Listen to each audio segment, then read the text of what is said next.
Shalom Bapak Ibu Saudara yang dikasihi oleh Tuhan Yesus Kristus, dimanapun berada saat ini, salam transformasi.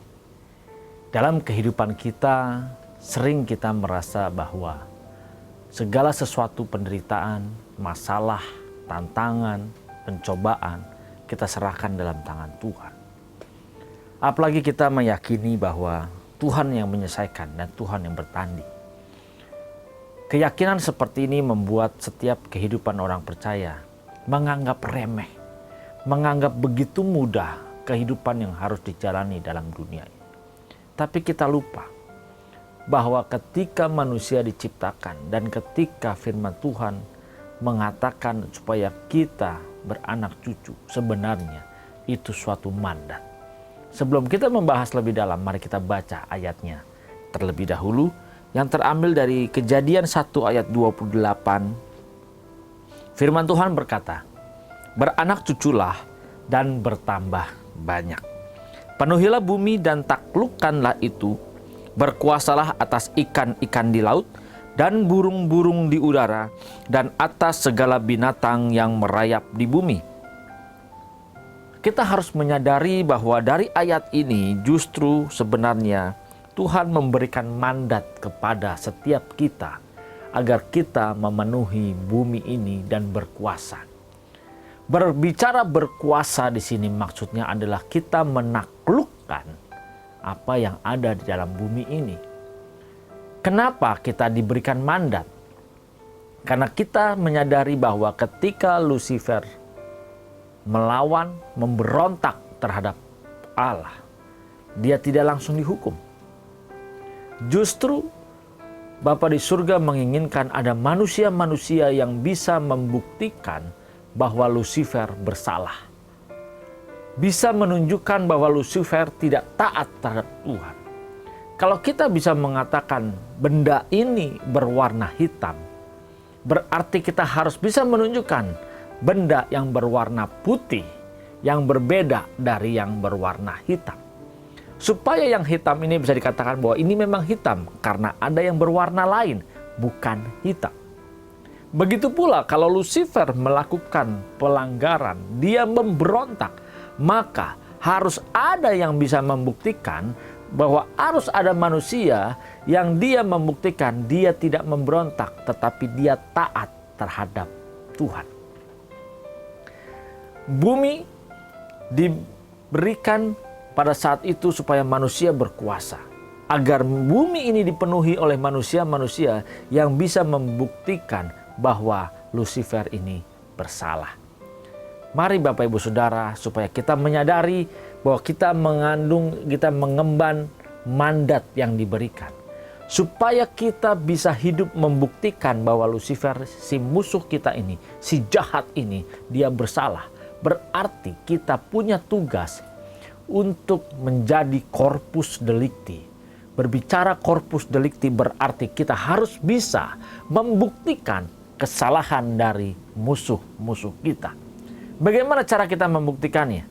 Kita harus berbeda dengan dia. Kalau Lucifer dia memberontak terhadap Tuhan, maka kita tidak boleh memberontak. Kita harus taat. Kita harus tunduk. Kita harus menyenangkan perasaan Tuhan. Ini yang menjadi tugas kita. Kita harus bisa bagaimana menyukakan dan menyenangkan Tuhan. Dan caranya untuk menyukakan dan menyenangkan Tuhan bukan dengan kita menjadi orang-orang yang hanya cukup baik. Tapi caranya kita harus bisa menjadi seperti Tuhan Yesus Kristus. Kenapa? Karena ketika Tuhan Yesus Kristus dibaptis, dan di situ tercatat bahwa ada Roh Allah turun melayang-layang seperti burung merpati. Dan ada suara yang mengatakan bahwa inilah anakku yang kukasihi. Jadi orang yang dikasihi, anak yang dikasihi pada saat itu harus seperti Yesus Kristus Tuhan. Ini yang menyenangkan Bapa di surga. Kok bisa ya Tuhan Yesus menyenangkan Bapa di surga? Kalau kita melihat kisah hidupnya, dia taat, dia mengalami pergumulan ketika dia harus menghadapi pencobaan, ketika dia harus menghadapi, harus dihukum, bahkan sampai mati di kayu salib, dia juga mengalami suatu ketakutan. Dia berdoa, Bapa, kalau boleh cawan ini lalu daripadaku, tetapi kehendak-Mu yang jadi. Di sini dia menunjukkan ketaatan dia. Di sini dia menunjukkan mengutamakan perasaan Bapa. Dia menunjukkan bahwa yang menjadi prioritas dan satu-satunya dalam kehidupannya menyelesaikan tugas yang dia embannya, menyelesaikan mandat yang dia terima, bahwa dia rela mati, tinggalkan sorga, tinggalkan tahtanya, turun menjadi sama seperti manusia. Dan dia berjuang, dia taat terhadap perintah Bapa, taat menyelesaikan tugasnya hanya untuk mengalahkan si jahat. Bagaimana dengan kita? Kita punya mandat loh. Kita harus bisa mengalahkan musuh. Kita harus bisa memenuhi bumi. Kita harus bisa beranak cucu memenuhi bumi, menjadi orang-orang yang hidupnya seperti Tuhan Yesus Kristus. Supaya semakin banyak dan semakin genap apa yang diinginkan, semakin cepat orang-orang menjadi serupa seperti Tuhan Yesus Kristus, maka si iblis pun, musuh kita pun akan segera dibinasakan. Akan segera menghadapi hukuman yang harus dia terima karena dia memberontak. Karena kita bisa membuktikan bahwa dia bersalah dan kita taat. Dia memberontak tapi kita tunduk dan taat terhadap perintah Bapa di surga.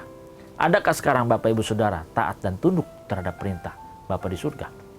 Dari mana kita tahu kita taat atau kita tunduk? Adakah hidup kita seperti Tuhan Yesus Kristus? Ataukah hidup kita seperti si musuh kita ini? Dari mana tahunya? Kalau Tuhan Yesus Kristus rela mengorbankan hidupnya, dia rela mengorbankan nyawanya, dia rela untuk tidak senang-senang di dunia ini, dia rela berjuang dan melakukan tugas Bapa. Adakah kita rela mati, rela tidak menyayangkan nyawa kita hanya demi menyukakan dan menyenangkan Bapa di surga? Kalau kita rela seperti ini, berarti kita rela mematikan daging kita, mematikan kesombongan kita, mematikan keegoisan kita.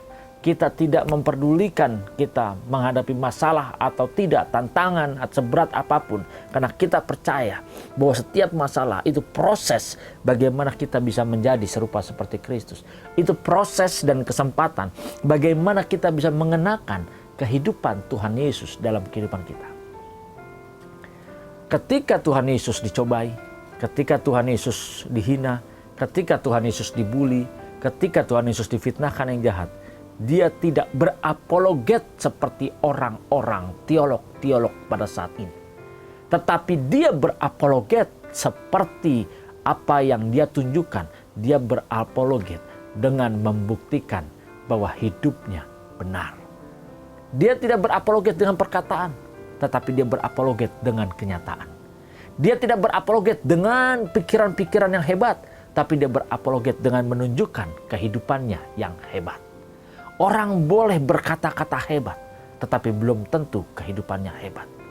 Orang boleh pintar dalam berpikirnya, tetapi belum tentu kehidupannya sepintar apa yang diinginkan oleh Bapa di surga.